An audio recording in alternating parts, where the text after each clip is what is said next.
ਇਕ ਓਂਕਾਰ ਸਤਨਾਮ ਕਰਤਾ ਪੁਰਖ ਨਿਰਭਉ ਨਿਰਵੈਰ ਅਕਾਲ ਮੂਰਤ ਅਜੂਨੀ ਸੈਭੰ ਗੁਰ ਪ੍ਰਸਾਦ। ਧੰਨ ਧੰਨ ਗੁਰੂ ਗ੍ਰੰਥ ਸਾਹਿਬ ਜੀ ਮਹਾਰਾਜ, ਧੰਨ ਗੁਰੂ ਗੋਬਿੰਦ ਸਿੰਘ ਸਾਹਿਬ ਸੱਚੇ ਪਾਤਸ਼ਾਹ ਹਜ਼ੂਰ। ਭੂਲ ਛਿਮੋ ਹਮਰੀ ਪ੍ਰਭਾਪਨ, ਭੂਲਨਹਾਰ ਕਹਾਂ ਕੋ ਮਸੋ। हवाए बंदगी अवुर्द दर वयूद मरा, वगरना ज़ौक़े चुनी आमदन नमूद मरा। धन गुरु नानक साहब हजूर। वाहिगुरू जी का खालसा, वाहिगुरू जी की फतेह। गुरु अमरदास महाराज जी रची आनंद साहब की बाणी की 21ਵੀਂ पौड़ी की विचार च अज असीं उतरना है। हिरदे विच बाणी अगर उतर जाए तो उहदे नाल की हुंदा है महाराज। ये जिहड़ा जीवन का सफ़र है, असीं अगर कल्ले ही सफ़र कर रहे हाँ तो इहदे विच की सारा सहारा है और उस सहारे की की निशानियां हैं। जीवन किन्ना चीज़ां दा मिलन है और किन्ना दा विछोड़ा है। तत्व ज्ञान किवें प्रगट होएगा मेरे मन दे विच। सिख कौन है महाराज, गुरु नूं किवें मिलदा है। यह गुरु और सिख दे मिलन दी कथा की है और इस कथा चों निकलदा की है। इस 21ਵੀਂ पौड़ी विच गुरु अमरदास साहब प्रगट करते हैं गुरु और सिख कौन हैं, किवें जीवन जित के जाया जा सकता है। दरअसल इनू विचारते हुए एक गल का भाव साडे सामने आता है कि असी जीवन नू शायद उल्टे तरीके नाल देख रहे हाँ। असी जीवन नू संभालना चाहते हाँ, जीवन नू संभालण वास्ते गुरु नू वरतना चाहते हाँ। मैनू लगता है शायद यह सिख की प्रायोरिटी नहीं है। वो गुरु नू संभालण विच अपनी शक्ति लगाना चाहता है। इस पौड़ी की विचार सानू यह समझाएगी कि जीवन विच मेरी प्रायोरिटी की है। मैं किन्हां चीज़ां नू संभाल के चलांगा तो जीवन नू पूरी तरह जान जावांगा, और अगर उसदे उल्ट जियांगा तो शायद जीवन नू बिल्कुल ही नहीं जान पावांगा। बिखर गया जिवें कुछ, सब कुछ साथ नाल ही नहीं आया, कुछ काबू नहीं आया है। कोई वीर भैन इस पदे नू 2 बार पौड़ी नू पढ़ दे, बाणी नू थोड़ा विचारिए, गुरु नू मिलन दा यतन करिए। धन्यवाद।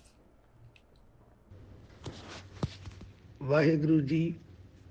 जे को सिख गुरु सेती सन्मुख होवे ता सन्मुख सिख कोई, जिहो रह गुर नाले। गुर के चरण हृदय ध्याए, अंतर आत्मा संभाले। आप छड़ सदा रह फरनै, गुर बिन अवर न जानै कोय। कहे नानक सुनहो संतो, सो सिख सन्मुख होए। वाहिगुरु जी। धन्यवाद वीर जी, वाहिगुरू। जीवन एक बुझारत है तो उसका जवाब की है, उदा हल की है। अगर जीवन एक प्रश्न है तो उदा जवाब की है। जीवन एक उलझन है तो उन्होंने सुलझाण का तरीका की है। जिसनों मैं जीवन समझदा हाँ और जिसनों बचाण लई, संभालण लई, वधाण लई ਮੈਂ ਆਜੀਵਨ ਸ਼ਕਤੀ ਲਗਾਉਂਦਾ ਹਾਂ। ਉਹਦੇ ਵਿੱਚ ਮੈਂ ਇਹ ਨਹੀਂ ਸੋਚਦਾ ਕਿ ਜੀਵਨ ਇੱਕ ਪੜਾਅ ਹੈ, ਇੱਕ ਟੈਂਪਰੇਰੀ ਸਥਾਨ ਹੈ ਰੁਕਣ ਦਾ। ਇਹ ਮੇਰਾ ਆਖਰੀ ਪੜਾਅ ਨਹੀਂ ਹੈ, ਇਹ ਮੇਰਾ ਅਲਟੀਮੇਟ ਗੋਲ ਨਹੀਂ ਹੈ, ਇਹ ਮੇਰੀ ਰੈਸਟਿੰਗ ਪਲੇਸ ਵੀ ਨਹੀਂ ਹੈ। ਪਰ ਮੇਰਾ ਸਾਰਾ ਐਕਸਪੀਰੀਅੰਸ ਫਿਜ਼ੀਕਲ ਜੀਵਨ ਦਾ ਹੀ ਹੈ, ਔਰ ਉਸ ਫਿਜ਼ੀਕਲ ਜੀਵਨ ਚੋਂ ਇੱਕ ਹੋਰ ਪਲੇਨ ਜਿਹਦੇ ਤੇ ਇਸ ਦਾ ਇੰਪੈਕਟ ਹੁੰਦਾ ਹੈ, ਉਹ ਹੈ ਭਾਵਨਾ, ਇਮੋਸ਼ਨਸ। ਮੈਂ ਜੀਵਨ ਦੇ ਐਕਸਪੀਰੀਅੰਸ ਚੋਂ ਕੁਝ ਇਮੋਸ਼ਨਸ ਫੀਲ ਕਰਦਾ ਹਾਂ। ਖੁਸ਼ੀ ਮਹਿਸੂਸ ਕਰਦਾ ਹਾਂ, ਦੁੱਖ ਮਹਿਸੂਸ ਕਰਦਾ ਹਾਂ, ਜਾਂ ਬੋਰ ਹੋ ਜਾਂਦਾ ਹਾਂ। ਇਹ ਸਭ ਇਮੋਸ਼ਨਲ ਪਲੇਨ ਦੇ ਵਿੱਚ ਹੋ ਰਿਹਾ ਹੈ। ਬਾਣੀ ਤੋਂ ਅਸੀਂ ਸਮਝਦੇ ਹਾਂ ਕਿ ਇਮੋਸ਼ਨਸ ਇੱਕ ਦਰਵਾਜ਼ਾ ਹੈ, ਇੱਕ ਐਨਰਜੀ ਸੈਂਟਰ ਹੈ। ਆਸਾ ਦੀ ਵਾਰ ਵਿੱਚ ਗੁਰੂ ਨੇ ਸਮਝਾਇਆ ਹੈ ਕਿ ਦੁੱਖ ਦਾਰੂ, ਸੁੱਖ ਰੋਗ ਪਿਆ। ਦੁੱਖ ਇੱਕ ਐਨਰਜੀ ਸੈਂਟਰ ਹੈ। ਇਹਨੂੰ ਵਰਤ ਕੇ ਮੈਂ ਜੀਵਨ ਨੂੰ ਸਮਝ ਸਕਦਾ ਹਾਂ, ਜੀਵਨ ਨੂੰ ਜਾਣ ਸਕਦਾ ਹਾਂ, ਔਰ ਜੀਵਨ ਦੇ ਟਰੈਪਸ ਚੋਂ ਆਜ਼ਾਦ ਵੀ ਹੋ ਸਕਦਾ ਹਾਂ। ਪਰ ਸਾਡੇ ਅੱਜ ਕੱਲ੍ਹ ਦੇ ਜੀਵਨ ਦੇ ਐਕਸਪੀਰੀਅੰਸ ਵਿੱਚ ਅਸੀਂ ਦੁੱਖ ਨੂੰ ਅਵੋਇਡ ਕਰਦੇ ਹਾਂ, ਉਹਨੂੰ ਮਹਿਸੂਸ ਨਹੀਂ ਕਰਨ ਦਿੰਦੇ ਆਪਣੇ ਆਪ ਨੂੰ। ਉਸ ਐਕਸਪੀਰੀਅੰਸ ਚੋਂ ਮੈਂ ਨਹੀਂ ਨਿਕਲਦਾ ਤਾਂ ਮੈਂ ਨਹੀਂ ਜਾਣ ਪਾਉਂਦਾ ਕਿ ਦੁੱਖ ਮੈਨੂੰ ਸਿਖਾ ਕੀ ਰਿਹਾ ਹੈ। ਮੈਨੂੰ ਕਿਸੇ ਚੀਜ਼ ਤੋਂ ਦੁੱਖ ਹੋ ਰਿਹਾ ਹੈ। ਉਹਦੇ ਦੋ ਰਿਪਰਕਸ਼ਨ ਸਨ। ਇੱਕ ਤਾਂ ਮੈਂ ਡਿਸਅਪੁਆਇੰਟਡ ਹਾਂ, ਦੂਸਰਾ ਮੈਂ ਕਿਸੇ ਐਸੇ ਯਤਨ ਵਿੱਚ ਲੱਗਿਆ ਹਾਂ ਜਿਹਦੇ ਵਿੱਚੋਂ ਮੈਨੂੰ ਸੁੱਖ ਲੱਭਣਾ ਚਾਹੀਦਾ ਸੀ ਔਰ ਦੁੱਖ ਮਿਲ ਰਿਹਾ ਹੈ, ਤਾਂ ਮੈਂ ਗਲਤ ਰਾਹ ਵਿੱਚ ਪੈ ਗਿਆ। ਮੇਰੀ ਪ੍ਰਾਇੋਰਿਟੀਜ਼ ਗਲਤ ਹਨ। ਜਦੋਂ ਮੈਨੂੰ ਦੁੱਖ ਆਉਂਦਾ ਹੈ ਤਾਂ ਮੈਂ ਇਹ ਸਮਝਣਾ ਹੈ ਕਿ ਮੇਰਾ ਰਸਤਾ ਗਲਤ ਹੈ,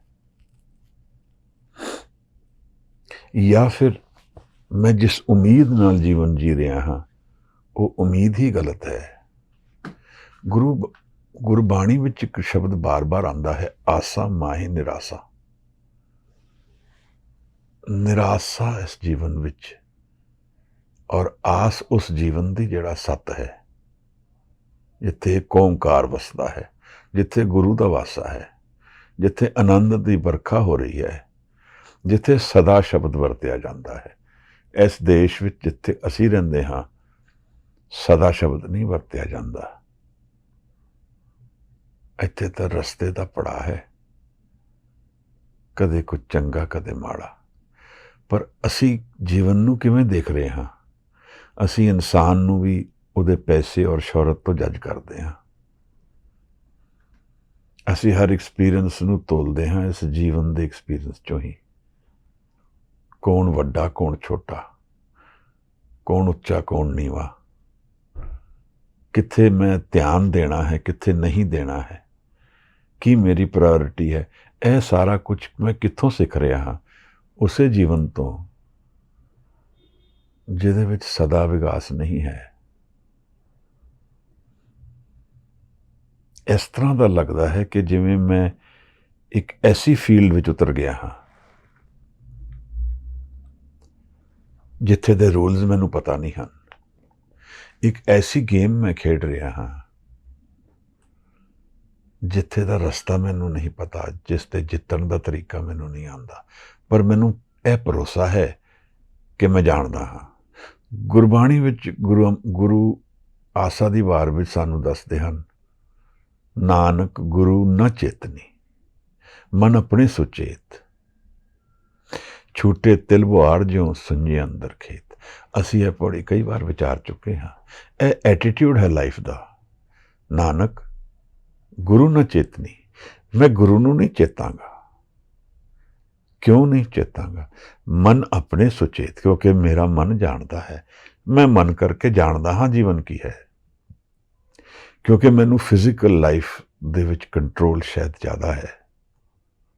ਮੈਨੂੰ ਲੱਗਦਾ ਹੈ ਕਿ ਮੈਂ ਇਸ ਨੂੰ ਜਿੱਤ ਲਿਆ ਹੈ ਹੁਣ, ਪਰ ਮੈਂ ਇਹ ਨਹੀਂ ਜਾਣਦਾ, ਜਾਂ ਸ਼ਾਇਦ ਮੈਂ ਐਕਸਪੀਰੀਅੰਸ ਨਹੀਂ ਕਰਨਾ ਚਾਹੁੰਦਾ ਕਿ ਇਹ ਸਾਰਾ ਫਿਜ਼ੀਕਲ ਲਾਈਫ ਦਾ ਐਕਸਪੀਰੀਅੰਸ ਕਿਸੇ ਵੇਲੇ ਵੀ ਬਦਲ ਸਕਦਾ ਹੈ। ਜੋ ਕੁਝ ਵੀ ਇੱਥੇ ਕਮਾਇਆ ਹੈ ਕਿਸੇ ਵੇਲੇ ਵੀ ਹੱਥੋਂ ਜਾ ਸਕਦਾ ਹੈ। ਇਸ ਚੀਜ਼ ਨੂੰ ਮੈਂ ਫੇਸ ਨਹੀਂ ਕਰਦਾ ਹਾਂ ਤਾਂ ਮੈਨੂੰ ਕੌਨਫੀਡੈਂਸ ਹੈ, ਤਾਂ ਮੈਂ ਆਸ ਰੱਖਦਾ ਹਾਂ ਇਸ ਜੀਵਨ ਤੋਂ, ਜਿਹੜਾ ਜੀਵਨ ਮੈਨੂੰ ਕਿਸੇ ਵੇਲੇ ਵੀ ਮੇਰੇ ਹੱਥੋਂ ਖੋਇਆ ਜਾ ਸਕਦਾ ਹੈ। ਅਲੈਗਜ਼ੈਂਡਰ ਨੇ ਆਪਣੇ ਸਾਥੀਆਂ ਨੂੰ ਕਿਹਾ ਸੀ, ਮੇਰੀ ਜਦੋਂ ਅਰਥੀ ਕੱਢੋਗੇ ਮੇਰੇ ਹੱਥ ਬਾਹਰ ਰੱਖਣਾ, ਕਿ ਮੈਂ ਨਾਲ ਕੁਛ ਨਹੀਂ ਲਿਜਾ ਰਿਹਾ। ਪਰ ਇਹ ਗੱਲ ਅਸੀਂ ਕਿੱਥੇ ਸੋਚਦੇ ਹਾਂ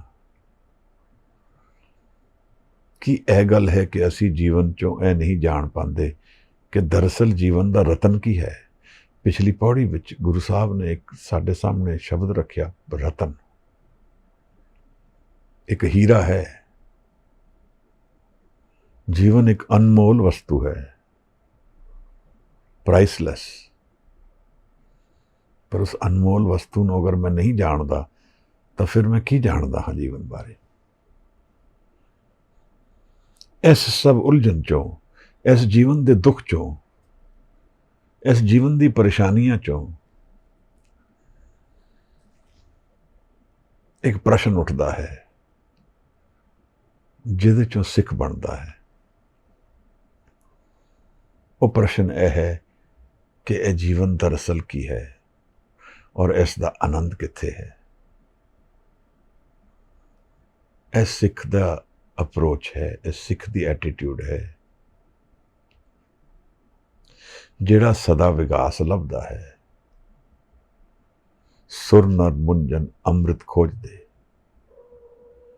ਜਿਸ ਨੂੰ ਇਹ ਅਹਿਸਾਸ ਹੋ ਗਿਆ ਕਿ ਮੈਂ ਅੰਮ੍ਰਿਤ ਖੋਜ ਰਿਹਾ ਹਾਂ, ਸਦਾ ਲਈ ਸੁੱਖ ਖੋਜ ਰਿਹਾ ਹਾਂ ਔਰ ਇਸ ਜੀਵਨ ਵਿੱਚੋਂ ਨਹੀਂ ਹੈ।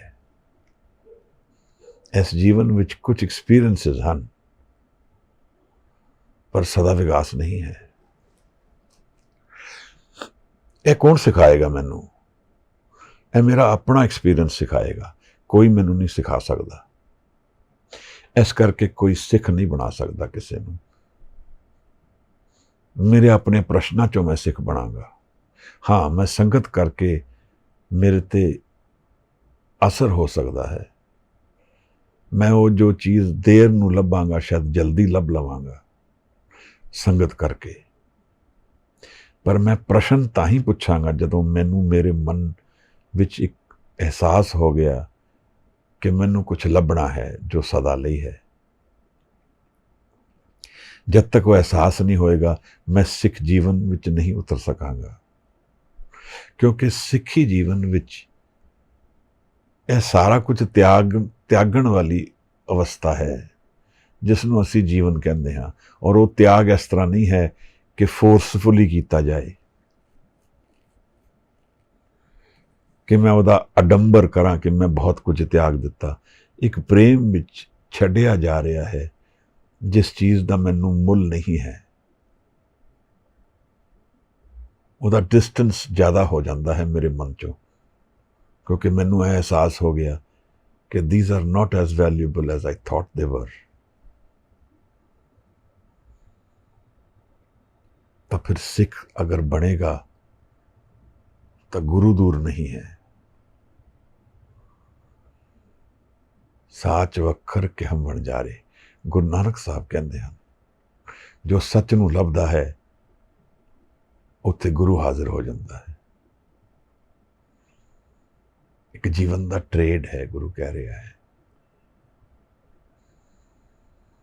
ਮੈਨੂੰ ਵੀ ਉਸ ਸਿੱਖੀ ਨੂੰ ਮੇਰੀ ਵੀ ਮਨ ਦੀ ਪਾਲ ਹੈ ਜਿਹਦੇ ਵਿੱਚ ਜੀਵਨ ਦਾ ਤੱਤ ਗਿਆਨ ਜਾਣਿਆ ਜਾਂਦਾ ਹੈ, ਜੀਵਨ ਦੀ ਮਿਸਟਰੀ ਸੋਲਵ ਹੋ ਜਾਂਦੀ ਹੈ। ਜਿੱਥੇ ਠਹਿਰਾਓ ਹੈ, रेस्ट है, विश्राम है, आनंद है, स्टेबिलिटी है, सिक्योरिटी है। और भगत रविदास के शब्दों में जिथे कोई गलती भी नहीं है, एंगजाइटी भी नहीं है, दुख भी नहीं है, जिथे कोई रोक नहीं पै सकती, आवागाम सदा मशहूर, वहां गनी बसे मामूर। यह कित्थों मिलेगा महाराज? यह अवस्था कित्थों मिलेगी? जिस दिन यह प्रश्न मेरा प्रश्न बनेगा, उस दिन मेरा जीवन का सारा दारो मदार, सारी फाउंडेशन, सारी डायरेक्शन बदली हो जाएगी। पर यह प्रश्न मेरा बनता नहीं है। असी सारे फैंसी ड्रैस सिखा, कुछ समय लिए सिक्खी अपनाते हाँ और फिर त्याग देंगे हाँ, बस लोगों नूं दिखाण वास्ते। पर इस पौड़ी विच गुरु एक बड़ी गल, गहन गल कह रहा है। सिख तां सब कुछ वेच के भी जित के जाता है इत्थे।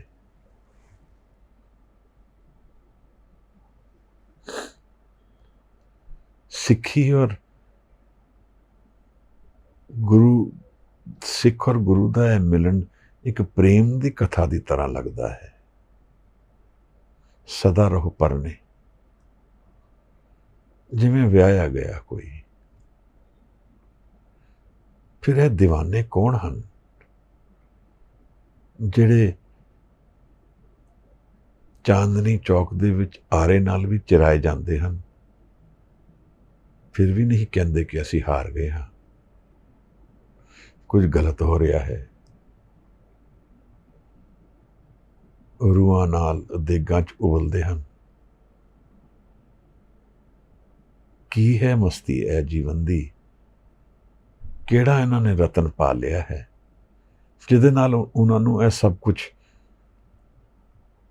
इतना डैमेजिंग नहीं लगता जितना सानू लगता है।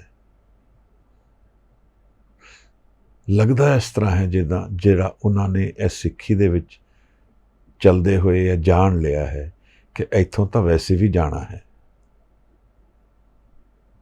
इहदे च किहड़ी हार है? किस तरह असी जावांगे? हार और जित उहदे च लिखी है। मन नूं जगा के जावांगे कि सुत्या मन लैके जावांगे? गल तां इत्थे है महाराज। यह कौन लोग हैं जिन्हों ने सिख नूं जान लिया, सिक्खी नूं जान लिया? फिर इन्हां नूं और इन्हां दे जीवन की अप्रोच नूं देखते हुए यह प्रश्न लाजमी बनता है, इन्हां दा गुरु कौन है भाई?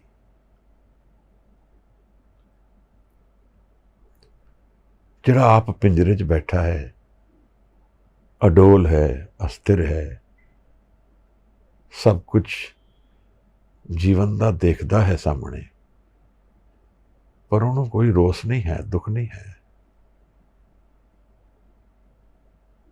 सानू बड़ा दुख होता है, जरा जी सूल भी बच जाती है, नहू भी टुट जाता है अपना ही, उहदे नाल भी दर्द सानू सहन नहीं होता। यह किस तरह दे, किस नेचर के लोग हैं? इन्होंने की देख लिया या पा लिया है जिहड़ा सानू नहीं नज़र आ रहा? असी छोटी छोटी चीज़ों लई बिखर जाते हैं, सब कुछ गवा के भी आज़ाद हैं। इन्हां दे जीवन का और मेरे जीवन के आधार विच बहुत ज़्यादा फर्क है। मैं दुख नूं अवॉइड करता हाँ, और उस नाल मैनू दुख सिखांदा नहीं है जीवन की है। दुख दे एनर्जी नूं मैं वरत के गुरु वाल अपना जीवन नहीं भेजदा हाँ, नहीं टोरदा हाँ। इस पौड़ी विच गुरु अमरदास सिख और गुरु दे मिलन की गल कर रहे हैं। ਇੱਕ ਇਹੋ ਜਿਹੀ ਪ੍ਰੇਮ ਕਥਾ ਲੱਗਦੀ ਹੈ ਜਿੱਥੇ ਸਾਰੇ ਸ੍ਰਿਸ਼ਟੀ ਦਾ ਸਾਰਾਂਸ਼, ਸਿਨੋਪਸਿਸ, ਸਾਰੀ ਸ੍ਰਿਸ਼ਟੀ ਦੀ ਐਵੋਲੂਸ਼ਨ, ਕ੍ਰੀਏਟਿਵਿਟੀ ਆਪਣੇ ਆਪ ਵਿੱਚ ਐਕਸਪ੍ਰੈਸ ਹੋ ਰਹੀ ਹੈ, ਜਿੱਥੇ ਤਤ ਗਿਆਨ ਪ੍ਰਗਟ ਹੋ ਰਿਹਾ ਹੈ ਜੀਵਨ ਦਾ।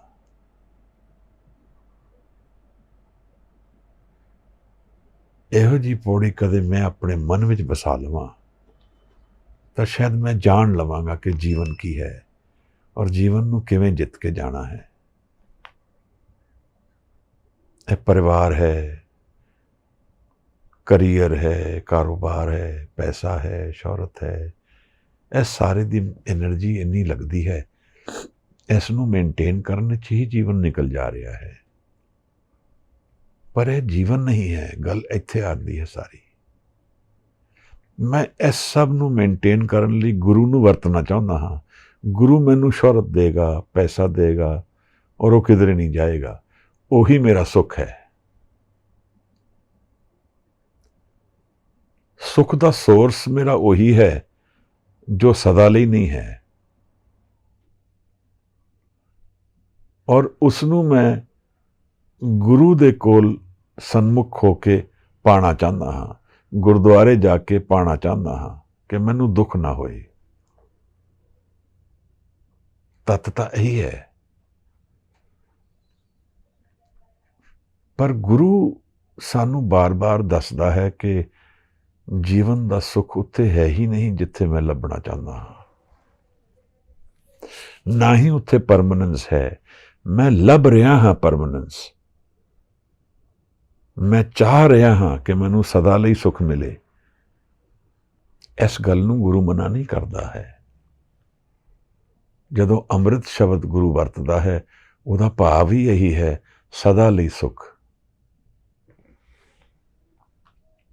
ਪਰ ਗੁਰੂ ਕਹਿੰਦਾ ਹੈ ਉਹ ਹੈ ਕਿਧਰੇ ਹੋਰ।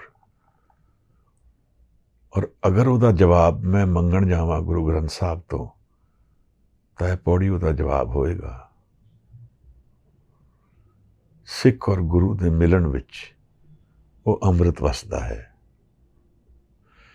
ਬਿਨਾਂ ਸਿੱਖ ਔਰ ਗੁਰੂ ਦੇ ਮਿਲਣ ਨਾਲ ਉਹ ਅੰਮ੍ਰਿਤ ਦੀ ਕਥਾ ਸ਼ੁਰੂ ਨਹੀਂ ਹੁੰਦੀ ਹੈ ਮਹਾਰਾਜ। ऐसा क्यों है? गुरु इतना लाजमी क्यों है महाराज? इस पौड़ी विच गुरु यह समझाता है कि यह सब कुछ मन विच वरतना चाहिए। यह मन ही मेरे नाल अगे जाएगा। यह मन सारा बैगेज सेंटर है दुनिया का, जिहदे विच मेरे कर्म भी हैं, पास्ट कर्म भी हैं, प्रेजेंट भी हैं, जिहदे विच मेरी भुखां हैं, डिजायर्स हैं, मेरी खिच्चां हैं, मेरे संस्कार, जिहड़े रूट विच मैं बार बार थॉट मेरी जाती है, उहदे भी सीड्स इस मन विच ही वसे हैं। यह नोन माइंड है जिसनों मैं जानता हाँ, यह मैं हाँ।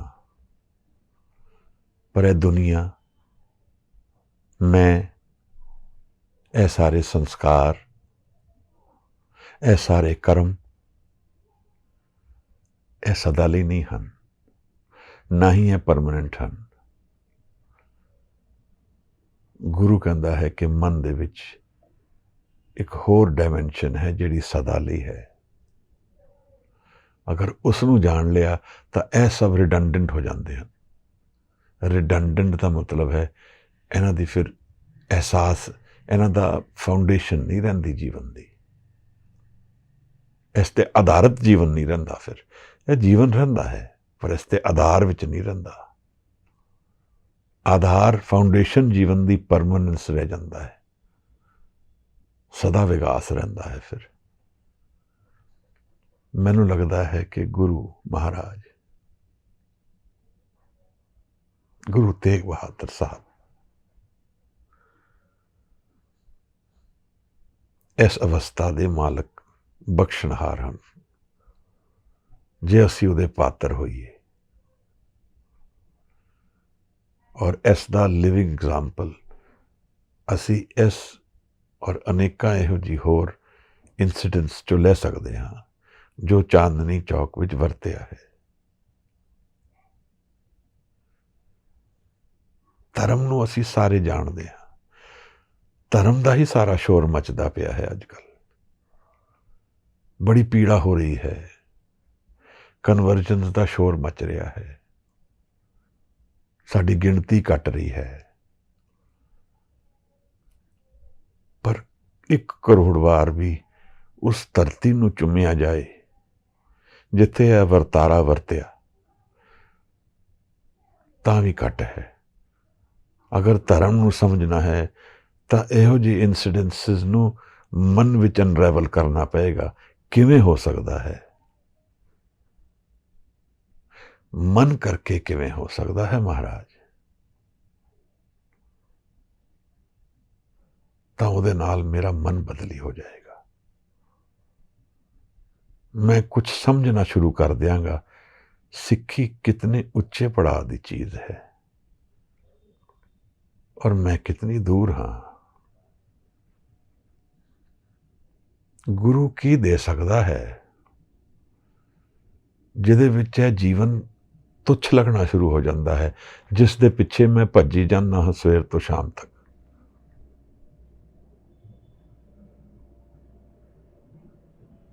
ਉਹ ਇੱਕ ਪਾਸਟ ਐਕਸਪੀਰੀਅੰਸ ਦੀ ਤਰ੍ਹਾਂ ਬਹਿ ਵੀ ਗਿਆ ਤਾਂ ਵੀ ਕੋਈ ਫਰਕ ਨਹੀਂ ਪੈਂਦਾ, ਕਿਉਂਕਿ ਜਿੱਥੇ ਪੈਰ ਸਿੱਖਦੇ ਹਨ ਗੁਰੂ ਦੇ ਮਿਲਣ ਤੋਂ ਬਾਅਦ ਉਹ ਸਥਾਨ ਸਦਾ ਲਈ ਹੈ।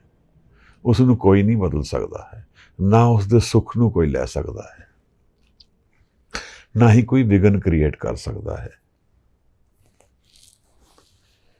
ਪਰ ਮੇਰੇ ਜੀਵਨ ਦਾ ਐਕਸਪੀਰੀਅੰਸ ਮੈਨੂੰ ਉਲਟਾ ਸਿਖਾਉਂਦਾ ਹੈ। ਮੈਂ ਕੁਝ ਲੈਣਾ ਚਾਹੁੰਦਾ ਹਾਂ while keeping my life as it is or changing nothing within me. But the change has to happen at my DNA level. ਮੇਰੇ ਮਨ ਦੇ ਵਿੱਚ ਪੂਰਨ ਚੇਂਜ ਹੋਣਾ ਹੈ। ਬਾਹਰ ਕੁਝ ਵਰਤੇ ਨਾ ਵਰਤੇ, ਮੈਨੂੰ ਦੇਖਣ ਦਾ ਨਜ਼ਰੀਆ ਬਦਲ ਜਾਏਗਾ ਜੀਵਨ ਦਾ ਜਦੋਂ ਮੈਂ ਇਸ ਐਕਸਪੀਰੀਅੰਸ ਚੋਂ ਨਿਕਲਾਂਗਾ। ਇਹ ਲੱਗਦਾ ਹੈ ਮੈਨੂੰ, ਇਸ ਪੌੜੀ ਚੋਂ ਇਹ ਸਿੱਖਦਾ ਹਾਂ ਮੈਂ ਕਿ ਜਿਨ੍ਹਾਂ ਚੀਜ਼ਾਂ ਨੂੰ ਮੈਂ ਵੈਲਿਊ ਦੇ ਕੇ ਉਹਨਾਂ ਨੂੰ ਪਕੜ ਕੇ ਰੱਖਾ ਹਾਂ, ਉਹਨਾਂ ਐਕਸਪੀਰੀਅੰਸਿਸ ਚੋਂ ਮੈਂ ਬਾਹਰ ਨਹੀਂ ਨਿਕਲਣਾ ਚਾਹੁੰਦਾ। ਉਹਨਾਂ ਨੂੰ ਛੱਡ ਕੇ ਮੈਨੂੰ ਜੀਵਨ ਪਤਾ ਹੀ ਨਹੀਂ ਹੋਰ ਕੀ ਹੈ। There is nothing else I know of life but from physical life. ਤਾਂ ਜੀਵਨ ਇੱਕ ਡਿਜ਼ਾਸਟਰ ਜ਼ੋਨ ਹੈ। ਪਰ ਜਦੋਂ ਅਸੀਂ ਇੱਕ ਨਵੇਂ ਪਹਿਲੂ ਨੂੰ ਖੋਲ੍ਹਦੇ ਹਾਂ ਗੁਰੂ ਦੇ ਮਿਲਣ ਨਾਲ, ਤਾਂ ਉੱਥੇ ਇੱਕ ਇਮੈਂਸ ਡਾਇਮੈਂਸ਼ਨ ਖੁੱਲ੍ਹਦੀ ਹੈ ਜਿਹਦੇ ਜੀਵਨ ਦਾ ਅਸਲ ਗਿਆਨ ਪ੍ਰਗਟ ਹੁੰਦਾ ਹੈ। ਆਓ ਇਸ ਪੌੜੀ ਵਿੱਚ ਉਤਰੀਏ ਮਹਾਰਾਜ। ਗੁਰੂ ਔਰ ਸਿੱਖ ਦੇ ਮਿਲਣ ਇੱਕ ਬੜਾ ਹੀ ਪ੍ਰੇਮ ਦਾ ਐਕਸਪੀਰੀਅੰਸ ਹੈ, ਲਵ ਨਾਲ ਭਰਿਆ ਹੈ। ਪਰ ਕਿਸ ਚੀਜ਼ ਦਾ ਪ੍ਰੇਮ ਹੋਏਗਾ ਮਹਾਰਾਜ? ਗੁਰੂ ਕਹਿੰਦਾ ਹੈ ਮੈਂ ਸੱਤ ਨੂੰ ਲੱਭਦਾ ਹਾਂ, ਮੈਂ ਉਸ ਨੂੰ ਲੱਭਦਾ ਹਾਂ ਜੋ ਸੱਤ ਨੂੰ ਲੱਭਦਾ ਹੈ। ਲਾਜ਼ਮੀ ਗੱਲ ਇਹ ਹੈ ਕਿ ਇਹ ਤਾਂ ਪ੍ਰੇਮ ਸੱਤ ਦਾ ਹੀ ਹੋਏਗਾ, ਉਸ ਇੱਕ ਓਮਕਾਰ ਦਾ ਪ੍ਰੇਮ ਜਿਹਦੇ ਵਿੱਚ ਸਭ ਕੁਝ ਸਮਾ ਜਾਂਦਾ ਹੈ। ਬਾਕੀ ਸਾਰੇ ਐਕਸਪੀਰੀਅੰਸਿਸ ਜੀਵਨ ਦੇ ਜਿਸ ਨੂੰ ਮਿਲਣ ਤੋਂ ਬਾਅਦ ਤੁੱਛ ਲੱਗਣੇ ਸ਼ੁਰੂ ਹੋ ਜਾਂਦੇ ਹਨ। ਟ੍ਰਾਂਜ਼ੀਐਂਟ, ਚੇਂਜਿੰਗ, ਨੈਵਰ ਸਟੇਬਲ।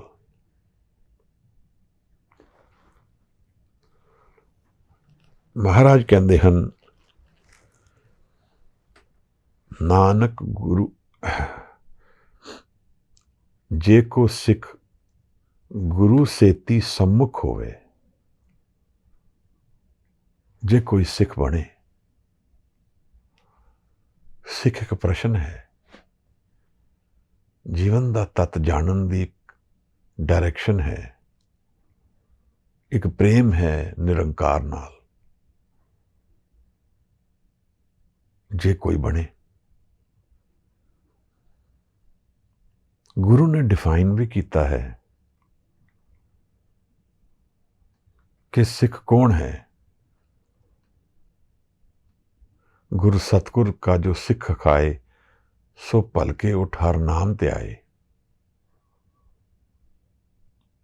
मैं इत्थे करन की आया है इस जीवन विच, एक बड़ी डूंगी विचार है। मैं कारोबार चलाण आया हाँ, परिवार नूं संभालण आया हाँ, सोसाइटी दे विच रोल प्ले करन आया हाँ। यह सब है जीवन विच, बट की यह जीवन दा मेन फोकस और मेन डायरेक्शन है कि नहीं, यह प्रश्न कौन जवाब देगा।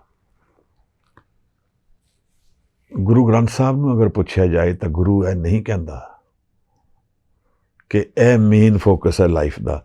गुरु इस चीज़ नूं एनर्जी देना ही नहीं चाहता जिहड़ी परमानेंट नहीं है। जाग ले हो रे मना जाग ले हो, कहाँ गाफल सोया, जो तन उपजो संग ही सो भी संग ना हुआ।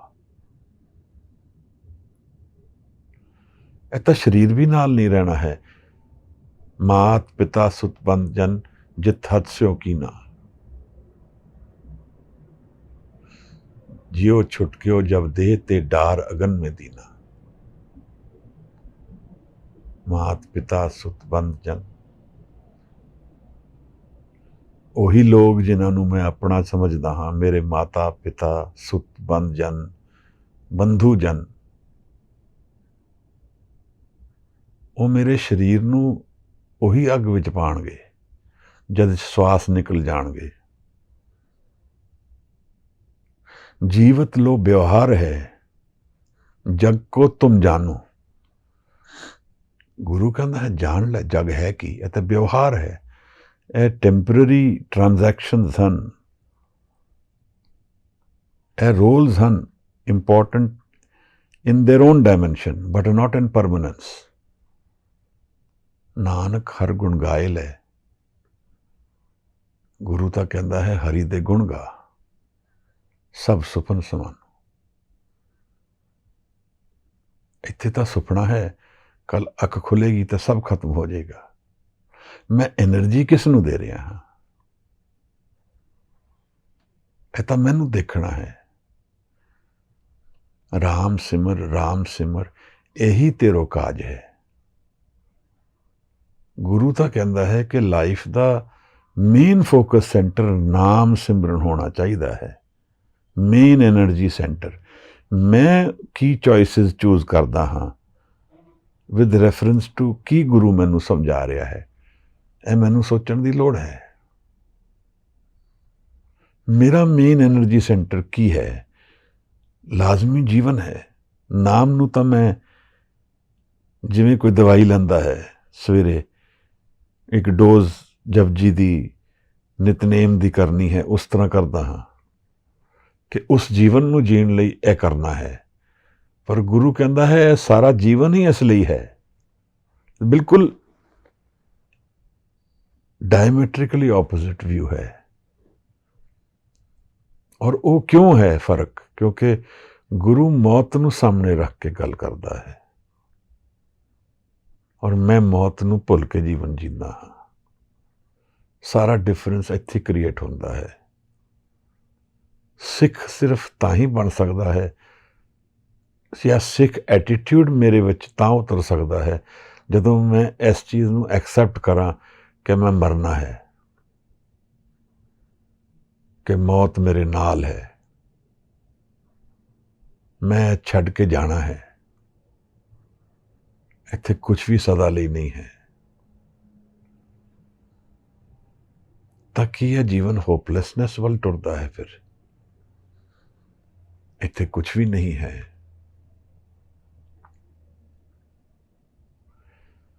एक्चुअली एब्सोल्यूटली ऑपोजिट गल है। आसा विच जींदा है सिख, उस प्रेम और नाम दे विच जिहड़ा सदा लई है, जिहड़ा कंडीशनलैस ली सानू अवेलेबल है। वो आनंद जिहड़ा आज़ाद करता है मैनू, वो प्रेम जिहड़ा आज़ाद करता है। सिख दी सुरत और ध्यान और मन उहदे विच है। ਔਰ ਗੁਰੂ ਇਹ ਕਹਿੰਦਾ ਹੈ ਕਿ ਇਹ ਕਮਾਈ ਜਿੰਦੇ ਜੀ ਜੋ ਕਮਾ ਲਏਗਾ ਉਹੀ ਕਮਾ ਪਾਏਗਾ, ਮਰਨ ਤੋਂ ਬਾਅਦ ਨਹੀਂ ਕਮਾ ਪਾਏਗਾ। ਤਾਂ ਇਸ ਨੂੰ ਸ਼ਬਦ ਦੇ ਨਾਲ ਮਨ ਨੂੰ ਕਰਨਾ ਹੈ। ਗੁਰੂ ਕਹਿੰਦਾ ਹੈ, ਜੇ ਕੋ ਸਿੱਖ ਗੁਰ ਸੇਤੀ ਸੰਮੁਖ ਹੋਵੇ, ਸਿੱਖ ਕੋਈ ਬਣ ਜਾਏ, ਜੀਵਨ ਨੂੰ ਧਿਆਨ ਨਾਲ ਦੇਖੇ, ਜੀਵਨ ਹੈ ਕੀ, ਉੱਥੋਂ ਸਿੱਖੀ ਬਣੇਗੀ। ਫਿਰ ਗੁਰੂ ਦੀ ਹਜ਼ੂਰੀ ਆਏਗੀ। ਔਰ ਅਗਰ ਕੋਈ ਸਿੱਖ ਗੁਰੂ ਦੇ ਸਾਹਮਣੇ ਆ ਜਾਏ, ਜਿਵੇਂ ਦੋ ਪ੍ਰੇਮੀਆਂ ਦਾ ਮਿਲਣ ਹੋ ਸਕਦਾ ਹੈ ਤਾਂ ਫਿਜ਼ੀਕਲ ਸਫੇਅਰ ਵਿੱਚ ਦੋ ਜਨ ਦਾ ਮੀਟਿੰਗ ਹੋ ਰਹੀ ਹੈ, ਪਰ ਇਹਦਾ ਇੰਪੈਕਟ, ਇਹਦੀ ਚੇਂਜ ਇਸ ਤੋਂ ਇੱਕ ਲਾਈਨ ਆਫ ਐਕਸ਼ਨ ਜੀਵਨ ਦਾ ਚੱਲਦਾ ਹੈ, ਜਿਹੜਾ ਸਾਰੇ ਜੀਵਨ ਨੂੰ ਚੇਂਜ ਕਰ ਦਿੰਦਾ ਹੈ। ਗੁਰੂ ਦੇ ਅੱਗੇ ਦਰਸ਼ਨ ਵਿੱਚ ਖੜੇ ਹੋਣ ਦਾ ਇੱਕ ਸ਼ਬਦ ਗੁਰੂ ਗ੍ਰੰਥ ਸਾਹਿਬ ਜੀ ਵਿੱਚ ਹਾਜ਼ਰ ਹੈ, ਜਦੋਂ ਗੁਰੂ ਕਹਿੰਦਾ ਹੈ ਕਿ ਮਨ ਚੂਰੇ ਖਟ ਦਰਸ਼ਨ ਜਾਣ। ਜਦੋਂ ਮਨ ਗਿਰਦਾ ਹੈ, ਇਹ ਕਿਹੜਾ ਮਨ ਹੈ ਮਹਾਰਾਜ? ਇਹ ਮੂਵਿੰਗ ਮਾਈਂਡ ਹੈ, ਜਿਹਦੇ ਵਿੱਚ ਮੈਂ ਜੀਂਦਾ ਹਾਂ, ਮੇਰੀ ਸਾਰੀ ਲਾਈਫ ਉਹਦੇ ਵਿੱਚ ਹੀ ਵਰਤੀ ਜਾਂਦੀ ਹੈ। ਇਹ ਮੇਰਾ ਸਾਰਾ ਮਨ ਨਹੀਂ ਹੈ, ਪਰ ਇਸ ਨੂੰ ਮੈਂ ਜਾਣਦਾ ਹਾਂ ਸਾਰਾ ਮਨ ਹੀ, ਜਿਹਦੇ ਵਿੱਚ ਥਾਟਸ ਵੀ ਪ੍ਰਵੇਡ ਕਰ ਰਹੀਆਂ ਹਨ, ਜਿਹਦੇ ਵਿੱਚ ਚੇਂਜਿੰਗ ਮਾਈਂਡ ਚੱਲਦਾ ਹੈ, ਕਰਮ ਔਰ ਦੇ ਸਾਰੇ ਰਿਐਕਸ਼ਨ ਐਕਸ਼ਨਸ ਵਿੱਚ ਇਹਦੇ ਵਿੱਚ ਹੀ ਵਰਤੇ ਜਾਂਦੇ ਹਨ। ਇਹ ਬੈਗੇਜ ਹੈ ਮੇਰਾ, ਜਿਸ ਦਾ ਆਧਾਰ ਈਗੋ ਹੈ, ਹਉਮੈ ਹੈ। ਆਸਾ ਦੀ ਵਾਰ ਦੀ ਉਹ ਕਮਾਲ ਦੀ ਪੌੜੀ ਹੈ, ਜਿਹਦੇ ਵਿੱਚ ਮਹਾਰਾਜ ਨੇ ਇਹ ਪ੍ਰਗਟ ਕੀਤਾ ਹੈ ਕਿ ਇਹ ਸਭ ਚੇਂਜ ਵਿੱਚ ਜੋ ਕੁਝ ਵੀ ਹੈ, ਚੰਗਾ ਵੀ ਅਗਰ ਹੈ ਤਾਂ ਉਹ ਈਗੋ ਨਾਲ ਹੀ ਰਿਲੇਸ਼ਨ ਰੱਖਦਾ ਹੈ, ਉਹਦਾ ਅਧਿਆਤਮ 'ਚ ਕੋਈ ਮੁੱਲ ਨਹੀਂ ਹੈ। ਅਧਿਆਤਮ ਵਿੱਚ ਤੇ ਸਭ ਕੁਝ ਵਿਕ ਜਾਂਦਾ ਹੈ, ਤਾਂ ਅਧਿਆਤਮ ਮਿਲਦਾ ਹੈ। ਮੇਰਾ ਮਨ ਪੂਰਾ ਵਿਕ ਜਾਏਗਾ, ਮੈਂ ਆਪਣੇ ਮਨ ਤੋਂ ਪਾਰ ਇੱਕ ਨਵੀਂ ਅਵਸਥਾ ਵਿੱਚ ਚਲਾ ਜਾਂਦਾ, ਜਿੱਥੇ ਮੈਂ ਹਾਂ ਹੀ ਨਹੀਂ। ਔਰ ਇਹੀ ਗੱਲ ਇਸ ਪੌੜੀ ਵਿੱਚ ਗੁਰੂ ਅਮਰਦਾਸ ਪ੍ਰਗਟ ਕਰਦੇ ਹਨ। ਆਤਮਾ ਇਸ ਫਿਜ਼ੀਕਲ ਬਾਡੀ ਤੋਂ ਇਹਦੇ ਸੋਰਸ ਵੱਲ ਸਿੱਖ ਚਲਾ ਜਾਂਦਾ ਹੈ। ਆਤਮਾ ਦਾ ਗਿਆਨ ਮੈਨੂੰ ਕਿਉਂ ਨਹੀਂ ਹੈ? ਇਹ ਮੈਨੂੰ ਪੁੱਛਣਾ ਚਾਹੀਦਾ। ਮੈਂ ਆਪਣੇ ਆਪ ਨੂੰ ਪੁੱਛਦਾ ਹਾਂ, ਮੈਨੂੰ ਆਤਮਾ ਦਾ ਗਿਆਨ ਕਿਉਂ ਨਹੀਂ ਹੈ? ਗੁਰੂ ਆਤਮ ਦੀ ਰਸ ਦੀ ਗੱਲ ਕਰਦਾ ਹੈ ਰੋਜ਼। ਗੁਰੂ ਉਸ ਆਨੰਦ ਦੀ ਗੱਲ ਕਰਦਾ ਹੈ ਜਿਹੜਾ ਆਤਮਾ ਦੇ ਵਿੱਚ ਵਸਦਾ ਹੈ, ਜਿਹੜੇ ਮਨ ਦੇ ਮੂਲ ਵਿੱਚ ਵਸਦਾ ਹੈ। ਮੈਨੂੰ ਕਿਉਂ ਨਹੀਂ ਗਿਆਨ ਹੈ ਮਹਾਰਾਜ? ਕਿਉਂਕਿ ਮੈਂ ਸਿੱਖ ਨਹੀਂ ਬਣਿਆ ਹਜ਼ੂਰ। ਸਿੱਖ ਬਣੇਗਾ ਤਾਂ ਜਦ ਮੈਂ ਆਪਣੀ ਪੂਰੀ ਐਨਰਜੀ ਇਸ ਕੁਐਸਚਨ ਵਿੱਚ ਪਾ ਲਵਾਂਗਾ ਕਿ ਮੈਂ ਗੁਰੂ ਤੋਂ ਬਖਸ਼ਿਸ਼ ਲੈ ਕੇ ਇਸ ਜੀਵਨ ਦੇ ਪਾਰ ਜਾਣਾ ਹੈ, ਹਉਮੈ ਨੂੰ ਘੇਰਨਾ ਹੈ, ਹੁਕਮ ਦੇ ਵਿੱਚ ਕਦਮ ਰੱਖ ਦੇਣੇ ਹਨ। ਹੁਕਮੀ ਹੋਵਨ ਆਕਾਰ, ਇਹ ਸਾਰਾ ਆਕਾਰ ਹੁਕਮ ਦੇ ਵਿੱਚ ਹੀ ਹੈ। ਜਦੋਂ ਮੈਂ ਹੁਕਮ ਵਿੱਚ ਸਮਾਵਾਂਗਾ ਤਾਂ ਆਕਾਰ ਨੂੰ ਜਾਣ ਲਵਾਂਗਾ।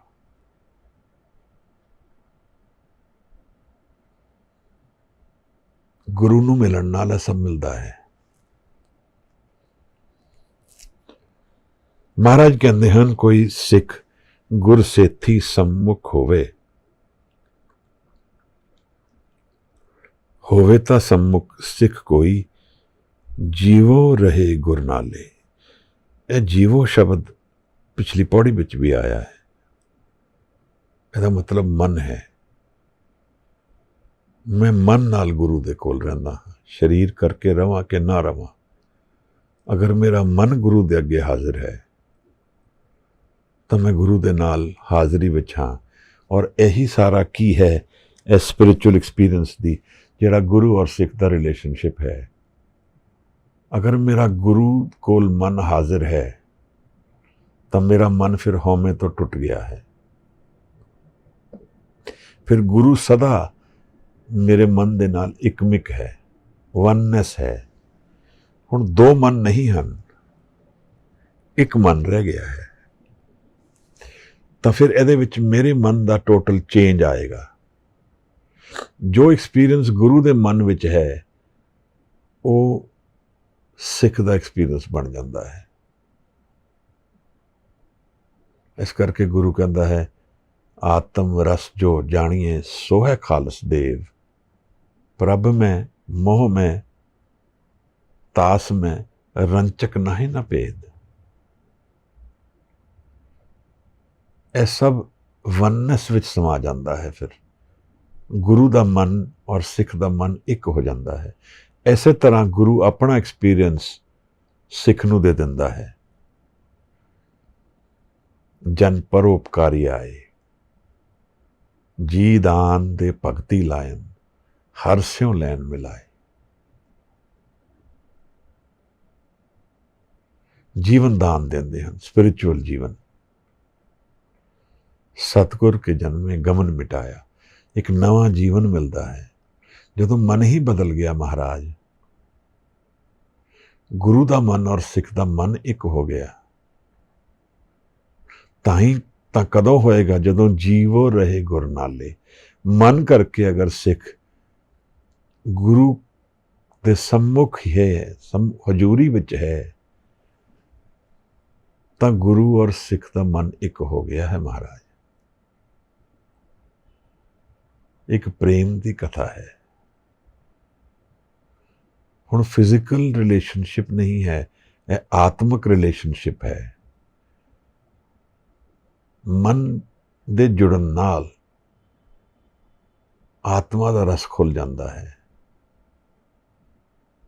ਆਤਮਿਕ ਐਕਸਪੀਰੀਅੰਸ ਖੁੱਲ ਜਾਂਦਾ ਹੈ। ਗੁਰੂ ਕਹਿੰਦਾ ਹੈ, ਮਹਾਰਾਜ ਕਹਿੰਦੇ ਹਨ, ਗੁਰ ਕੇ ਚਰਨ ਹਿਰਦੇ ਧਿਆਏ, ਅੰਤਰ ਆਤਮੈ ਸੰਭਾਲੇ। ਗੁਰੂ ਦੇ ਚਰਨ, ਚਰਨ ਤੋਂ ਭਾਵ ਗੁਰੂ ਦੀ ਹਜ਼ੂਰੀ। ਗੁਰੂ ਉੱਚਾ ਹੈ, ਗੁਰੂ ਤੋਂ ਮੈਂ ਲੈਣਾ ਹੈ। ਅੰਤਰ ਆਤਮੇ ਸੰਭਾਲੇ, ਆਪਣੀ ਆਤਮਾ ਦੇ ਵਿੱਚ ਸੰਭਾਲਦਾ ਹੈ। ਇਹ ਸਾਰਾ ਐਕਸਪੀਰੀਅੰਸ ਸਪਿਰਿਚੁਅਲ ਹੈ, ਸਪਿਰਿਟ ਦੇ ਵਿੱਚ ਵਰਤ ਰਿਹਾ, ਸੋਲ ਦੇ ਵਿੱਚ ਵਰਤ ਰਿਹਾ। ਜਿੱਥੇ ਜਿਹੜਾ ਮਨ ਔਰ ਸਪਿਰਿਟ ਦਾ ਜਿਹੜਾ ਬ੍ਰਿਜ ਹੈ, ਮਨ, ਸਰੀਰ ਔਰ ਸੋਲ ਦਾ ਜਿਹੜਾ ਬ੍ਰਿਜ ਹੈ ਮਨ, ਉਹ ਚੇਂਜ ਹੋ ਰਿਹਾ ਹੈ। ਸਪਿਰਿਟ ਤਾਂ ਸਭ ਇੱਕ ਹੀ ਹੈ, ਦੋ ਨਹੀਂ ਹਨ ਕੋਈ ਵੀ।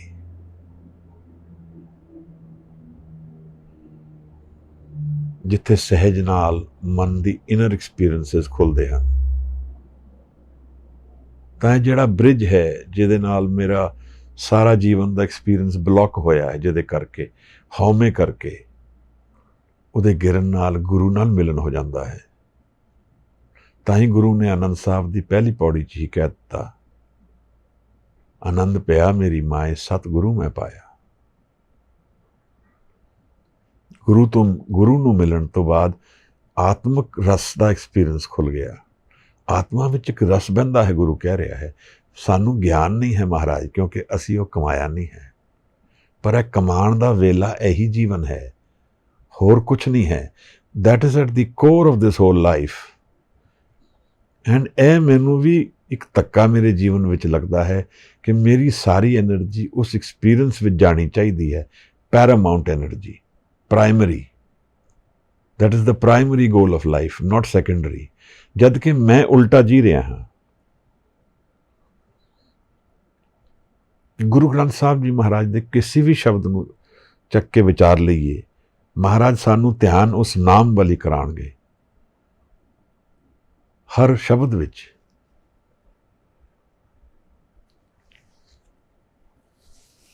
ਇਹ ਜ਼ਰੂਰ ਕਹਿੰਦੇ ਹਨ ਕਿਤੇ ਕਿ ਇਹ ਸਭ ਕਰਦੇ ਹੋਏ ਜੀਵਨ ਨੂੰ ਤਿਆਗਣ ਦੀ ਲੋੜ ਨਹੀਂ ਹੈ। ਹੱਸਣਦਿਆਂ ਖਿਲਣਦਿਆਂ ਇਹ ਸਭ ਕਰਦੇ ਹੋਏ ਸਭ ਹੋ ਸਕਦਾ ਹੈ, ਕਿਉਂਕਿ ਉਸ ਐਟੀਟਿਊਡ ਦਾ ਅਗਰ ਮੈਂ ਮਾਲਕ ਹਾਂ ਜੋ ਸਿੱਖੀ ਹੈ, ਤਾਂ ਸਭ ਕੁਝ ਕਮਾਇਆ ਜਾ ਸਕਦਾ ਹੈ। ਪਰ ਮੇਰਾ ਕੌਨਫਲਿਕਟ ਇਹ ਹੈ कि मैं उस एटीट्यूड का मालक नहीं हाँ, और जिथे मैं खड़ा हाँ उत्थों मैं मूव नहीं करना चाहता, मैं उसनूं त्यागना नहीं चाहता, अपनी सोच नूं गुरु दे अगे सबमिट नहीं करना चाहता। जद कि गुरु सानू इस पौड़ी विच समझा रहे हैं कि असी इस एटीट्यूड नूं ही चेंज करना है, जो बेसिक लाइफ का एटीट्यूड है। जीवो रहे गुर नाले, गुर के चरण हिरदे त्याए। मैं की त्यारिया हाँ जीवन विच, गुरु दे चरण, गुरु दी हजूरी कितनी देर ते आना हाँ महाराज। अंतरात्मे संभाले और उसनू जीवन दे कोर दा एक्सपीरियंस बनाना है। आप छड़ सदा रहे परने, अपने आप नू छड़दा है, अपनी सोच नू छड़दा है, अपनी फाउंडेशन ऑफ लाइफ ईगो वाली त्याग दिंदा है, जीवन नू नहीं त्यागदा है, एटीट्यूड बदलदा है जीवन का। आप छड़ सदा रहे परने, गुर बिनवर न जाने कोई। सारा फोकस जीवन का ही गुरु बन जाता है। Focus of life, core of life दरअसल एक प्रेम की कथा है, और इस प्रेम तो बिना यह जीवन जितया नहीं जा सकता, क्योंकि यह सब त्यागना पॉसिबल नहीं है। एक औरत व्याही जाती है, अपना सब कुछ त्याग के अपने घर वाले दे घर जाती है। प्रेम अगर नहीं है तो बहुत पेनफुल एक्सपीरियंस हो जाता है, पर अगर प्रेम है तो वो चेंज सने सने कर जाता है। सिख और गुरु का मिलन एक प्रेम की कथा है, जिथे सदा विकास खुलता है, आत्मिक एक्सपीरियंस खुलता है, जीवन का तत्व ज्ञान खुलता है, जिथे गुरु अपने सिख नू रिवील करता है जो गुरु कोल ऑलरेडी हाजिर है। जिस मूल मन दे मूल नू गुरु जानता है और जी रहा है, वो अपने सिख नू देंदा है। पर ताही देंदा है जदों सिख अपना मन अर्पण करता है, नहीं तो उहदे मन विच वो बीज पै ही नहीं सकता। अगर वो सन्मुख नहीं है गुरु दे वल मुख करके नहीं, मनमुख होके जी रहा है, बेमुख होके जी रहा है, तो इस निगेशन विच है कि मैं कुछ लेना ही नहीं गुरु तो, इस सिवाय उहदे जो मैनू चाहिदा है, यानी जो मेरी ईगो डिमांड करती है गुरु वो चीज़ देगा।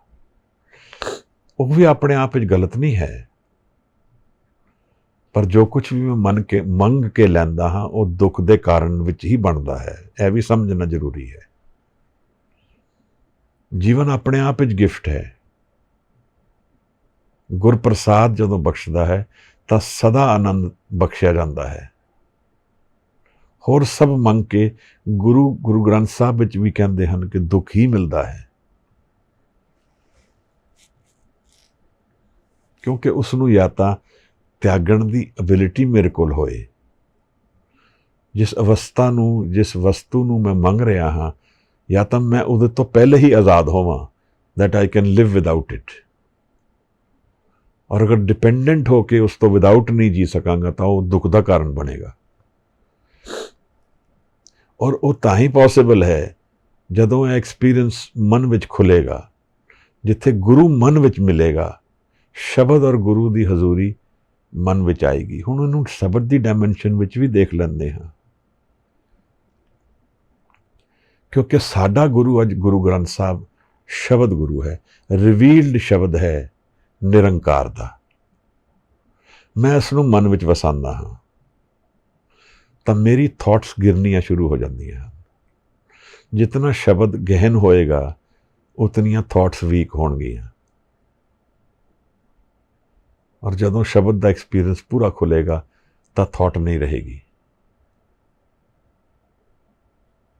शब्द गुरु सुरत धुन चेला, सुरत दे विच एक धुन चलेगी फिर आनंद दी, जिहदे नाल हौमे त्यागी जाएगी, ਜਿਹਦੇ ਨਾਲ ਹਉਮੈ ਦਾ ਐਕਸਪੀਰੀਅੰਸ ਗਿਰ ਜਾਏਗਾ। ਮੈਂ ਜਾਣ ਲਵਾਂਗਾ ਹਉਮੈ ਪਰਮਾਨੈਂਟ ਨਹੀਂ ਹੈ, ਇੱਕ ਟੈਂਪਰੇਰੀ ਪੜਾ ਹੈ। ਹਉਮੈ ਨੂੰ ਵਰਤ ਕੇ ਮੈਂ ਉਸ ਨੂੰ ਕਮਾਣਾ ਹੈ ਜੋ ਸਦਾ ਲਈ ਹੈ। ਸਦਾ ਲਈ ਜੋ ਅਵਸਥਾ ਹੈ ਉਸ ਨੂੰ ਤਾਂ ਹੀ ਕਮਾਇਆ ਜਾ ਸਕਦਾ ਹੈ ਜਦੋਂ ਉਹ ਮਨ ਦੀ ਐਕਸਪੀਰੀਅੰਸ ਖੁੱਲ੍ਹਣ ਜਿਹੜੇ ਸਦਾ ਵਿੱਚ ਹਨ। ਹਉਮੈ ਦੇ ਐਕਸਪੀਰੀਅੰਸਿਸ ਟੈਂਪਰੇਰੀ ਹਨ, ਚੇਂਜਿੰਗ ਹਨ। ਉੱਥੇ ਉਹ ਆਨੰਦ ਨਹੀਂ ਖੁੱਲ੍ਹ ਸਕਦਾ। ਉੱਥੇ ਪਲੈਜ਼ਰ ਔਰ ਟੈਂਪਰੇਰੀ ਜੋਇਜ਼ ਮਿਲ ਸਕਦੀਆਂ ਹਨ ਜਿਹੜੀਆਂ ਦੁੱਖ ਵਿੱਚ ਕਨਵਰਟ ਹੋ ਜਾਣਗੀਆਂ। ਗੁਰੂ ਮਹਾਰਾਜ ਕਹਿੰਦੇ ਹਨ ਫਿਰ, ਆਪ ਛੱਡ ਸਦਾ ਰਹੇ ਪਰਨੇ। ਆਪਣੇ ਆਪ ਨੂੰ ਤਿਆਗਦਾ ਹੈ, ਆਪਣੀ ਈਗੋ ਨੂੰ ਛੱਡ ਦਿੰਦਾ ਹੈ। ਇਹ ਗੁਰੂ ਔਰ ਸਿੱਖ ਦਾ ਐਕਸਪੀਰੀਅੰਸ ਹੈ ਮਿਲਣ ਦਾ। ਗੁਰੂ ਅਮਰਦਾਸ ਨੇ ਵੀ ਇਹ ਕਮਾਇਆ। ਆਪਣਾ ਪੂਰਾ ਸਟਰਕਚਰਡ ਔਰ ਕੰਡੀਸ਼ਨਡ ਲਾਈਫ ਤਿਆਗ ਗਏ। ਗੁਰੂ ਦੇ ਘਰ ਵਿੱਚ ਆਕਰ ਚਾਕਰੀ ਕਰਨ ਲੱਗ ਪਏ। ਟਰਾਂਸਫਰਮੇਸ਼ਨ ਫਿਜ਼ੀਕਲ ਲਾਈਫ ਦੀ ਵੀ ਹੋ ਗਈ ਪੂਰੀ ਤਰ੍ਹਾਂ, ਔਰ 13 ਵਰੇ ਉਸ ਨੂੰ ਕਮਾਇਆ ਜਦ ਤੱਕ ਮਨ ਪੂਰਾ ਪ੍ਰਗਾੜ ਰੂਪ ਵਿੱਚ ਆਤਮਾ ਨਹੀਂ ਬਣ ਗਿਆ, ਅਵੇਅਰ ਹੋ ਗਿਆ। ਫਿਰ ਉਹ ਗੁਰੂ ਬਣਨ ਦੇ ਯੋਗ ਹੋ ਗਏ। ਫਿਰ ਗੁਰੂ ਅੰਗਦ ਮਹਾਰਾਜ ਨੇ ਗੁਰਿਆਈ ਬਖਸ਼ੀ, ਜਿਸ ਨੂੰ ਦੁਨੀਆ ਗੁਰੂ ਅਮਰੂ ਨਿਥਾਵਾਂ ਕਹਿੰਦੀ ਸੀ। ਗੁਰੂ ਅਮਰਦਾਸ ਬਣ ਗਏ। ਗੁਰੂ ਔਰ ਸਿੱਖ ਦੇ ਇਸ ਮਿਲਣ ਦੀ ਕਥਾ ਹੈ ਜਿਹਦੇ ਵਿੱਚ ਰੋਜ਼ ਗੁਰੂ ਨੂੰ ਸਿੱਖ ਸੇਵਾ ਅਰਪਣ ਕਰਦਾ ਹੈ, ਪ੍ਰੇਮ ਅਰਪਣ ਕਰਦਾ ਹੈ, ਗੁਰੂ ਨੂੰ ਰਿਸੀਵ ਕਰਦਾ ਹੈ। ਔਰ ਇਹ ਹੌਲੇ ਹੌਲੇ ਸਨੇਹ ਸਨੇਹ ਪੂਰਾ ਮਨ ਬਦਲ ਜਾਂਦਾ ਹੈ। ਗੁਰੂ ਔਰ ਸਿੱਖ ਇੱਕ ਹੋ ਜਾਂਦੇ ਹਨ, ਦੋ ਨਹੀਂ ਰਹਿੰਦੇ। ਫਿਰ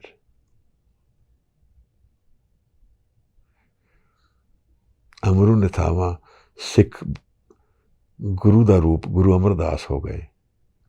ਗੁਰੂ ਅੰਗਦ ਔਰ ਗੁਰੂ ਅਮਰਦਾਸ ਵਿੱਚ ਕੋਈ ਭੇਦ ਨਹੀਂ ਰਿਹਾ। ਇੱਕ ਪ੍ਰੇਮ ਦੀ ਕਥਾ ਹੈ ਮਹਾਰਾਜ। ਇਹ ਜੀਵਨ ਦਾ ਤੱਤ ਹੈ ਔਰ ਇਹ ਸਦਾ ਲਈ ਹੈ। ਹੁਣ ਫਿਰ ਫਿਜ਼ੀਕਲ ਲਾਈਫ ਸਦਾ ਲਈ ਨਹੀਂ ਹੈ।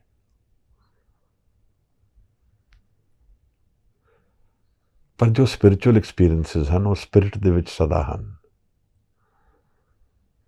ਨਿਰੰਕਾਰ, ਇੱਕ ਓਮਕਾਰ, ਜਿਹਦੇ ਵਿੱਚ ਅਸੀਂ ਸਾਰੇ ਸਮਾਏ ਹੋਏ ਹਾਂ, ਵਸਦੇ ਹਾਂ ਸਾਰੇ, ਉਸ ਐਕਸਪੀਰੀਅੰਸ ਦੀ ਗੱਲ ਚੱਲ ਰਹੀ ਹੈ। ਸਮਾਵਾਂਗੇ ਤੇ ਤਾਂ ਜਦੋਂ ਈਗੋ ਨੂੰ ਛੱਡਾਂਗੇ।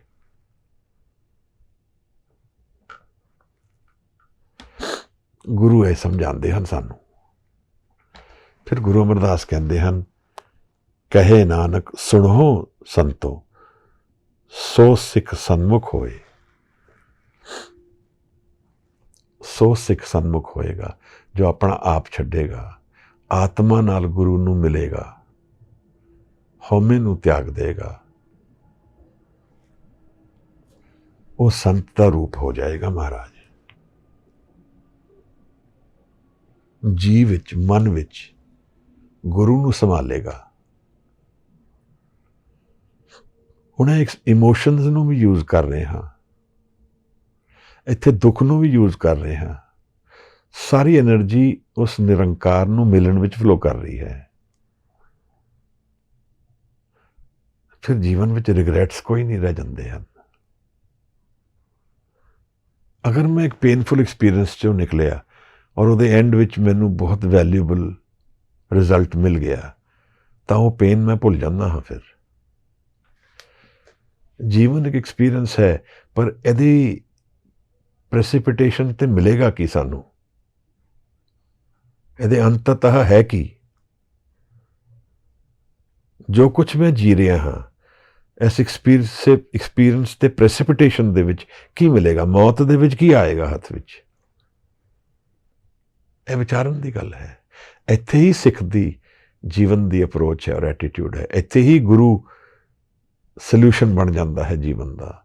ਜਦੋਂ ਮੈਂ ਮੌਤ ਨੂੰ ਆਪਣੇ ਜੀਵਨ ਵਿੱਚ ਉਤਾਰਦਾ ਹਾਂ ਤਾਂ ਹੀ ਮੈਂ ਉਸ ਸੱਤ ਵੱਲ ਤੁਰ ਸਕਦਾ ਹਾਂ ਜਿਹੜਾ ਆਤਮਾ ਦਾ ਗਿਆਨ ਹੈ। ਅੱਜ 21ਵੀਂ ਪੌੜੀ ਗੁਰੂ ਅਮਰਦਾਸ ਮਹਾਰਾਜ ਦੀ। एक प्रेम की कथा है। गुरु और सिख दे मिलन की गल गुरु ने समझाई है। किवें सिख दा मन एक हो जाता है, किवें आत्मा दे विच स्पिरिचुअलिटी खुलती है, किवें सिख अपना आप छड़ दिंदा है सदा लई जीवन और सुख प्राप्त करन लई, काल रहत जीवन जानन लई। जो काल दे विच है उन्होंने छड़ दिंदा है, उसकी अप्रोच छड़ दिंदा है। अज दी इस पौड़ी दी विचार इत्थे तक प्रवान करना। महाराज मेरियां भुल्लां खिमा कर देना।